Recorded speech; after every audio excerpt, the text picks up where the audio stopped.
we got Nightfall for our interview. Nightfall, I gotta ask about this Game 1 anti-mage pick. It seemed ridiculous to us that you would be confident picking anti-mage into a broodmother like that, but you made it happen. Did the game play out the way that you were expecting? Hello guys. Can you hear me? We can hear you just fine.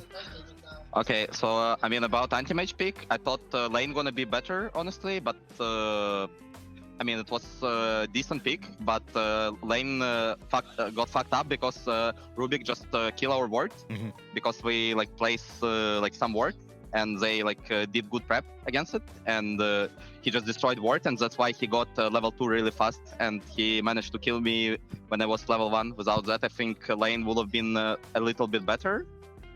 But overall, I mean, it's hard to find much heroes to win lane against Brute, so it was just more game pick. And if this stuff wouldn't happen with Rubik ward and he don't kill me, like lane is better and like it's playable, kinda. Okay.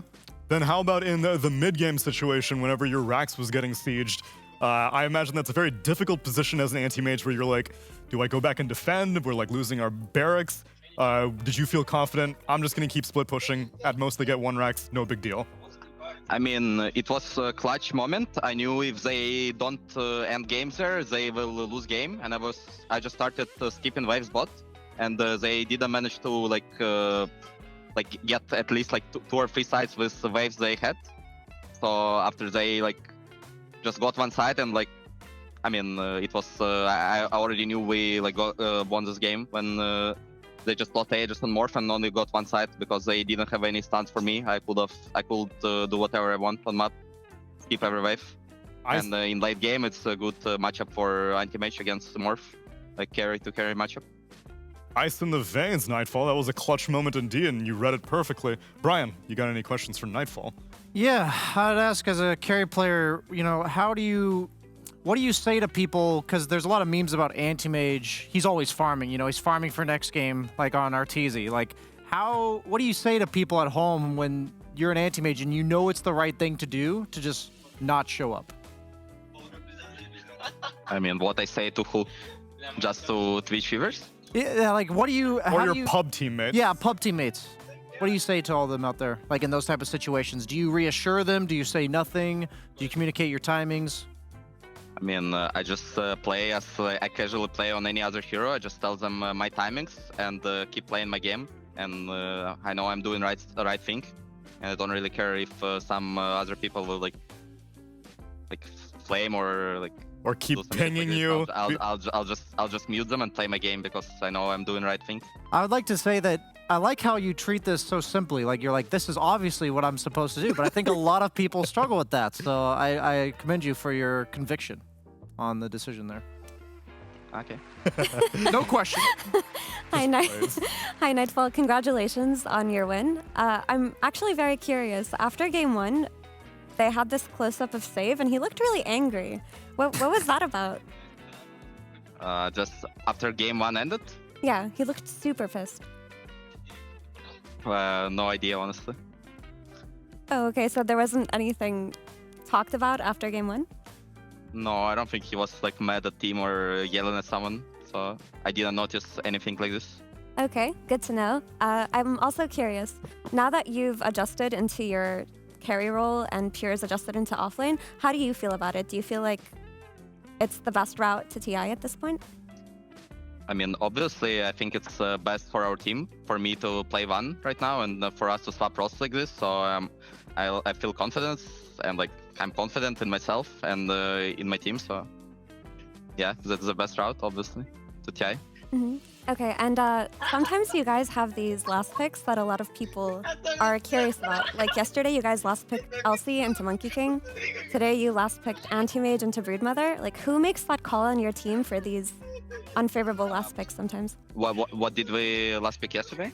You last picked Legion Commander into Monkey King versus Aster. I mean, that was just no better pick because we needed some type of offlaner like this. I think we just should have won Monkey, but yeah, we didn't do that, so we just had to stack lane and play for the game pick. And who's making this call? I mean, just usually people who play like heroes, they suggest what they see the most and like which heroes they want to play. So yeah, it's about them. For Religion, it was I guess pure call, and for Anti-Mage it was my call. Okay, and my last question for you is, I've asked 2 of your teammates this already, but what do you think is different now that you guys are performing better than before? I mean, I don't know. Honestly, a lot of things. We're just playing better as team now. First of all, we like understand each other better, and we have a better like team dynamic in team, like between people.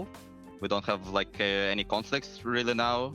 It's first, and second, we just second is obviously we're playing individually better. Like every player on his role playing really good, and if that happens, and like first thing is there too, like that good like team like atmosphere and team dynamic, like synergy between people. And if that happens and you playing good individually, like you'll always be able to like perform well. So that's 2 main things I'd say. When we played bad, like I'd say like even on tournaments, we had like 2 things, like two of those things not really like being there. Yeah. Okay, thank you for the answer. Yeah, hey Nightfall. I just want to ask one question. Like, so you play offlane and carry, and what is the difference between like playing those 2 roles? And do you feel like because you are able to play both roles, it makes you a better carry player as well? Okay. I mean, what's the question again?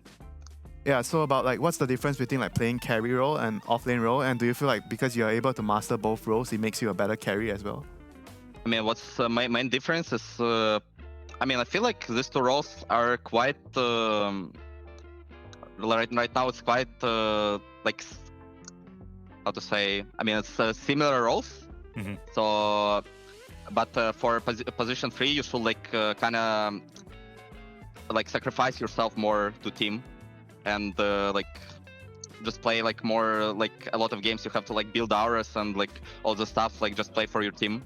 And for position 1, you just need to like kind of more play like your own game and play on yourself. And for second part of fashion, obviously like it's making me better player that I was playing free, because I have just even simply like more heroes I can play, and I play like a lot of heroes on position 3, which I can use like play in position 1 and feel comfortable playing them.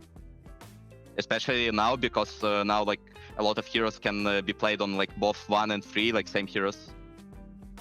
Yeah, like I don't know, Anti-Mage, Lycan, Brute, like a lot of stuff. Yeah, Medusa. so one more thing to add to that. So are we going to see at some point your team like switching roles more with pure? Like, would you be able to do that, like depending on the hero? No, I don't think so. We will just like play. Every player will play his role, yeah, and his hero pool. Right. Okay. Thank you so much. And they'll all flex on us. And Nightfall, thank you very much for taking the time to speak to us. Congratulations on your undefeated streak, and let's see if you can take down LGD tomorrow. Okay, thank you guys. Bye. Thank you. Appreciate you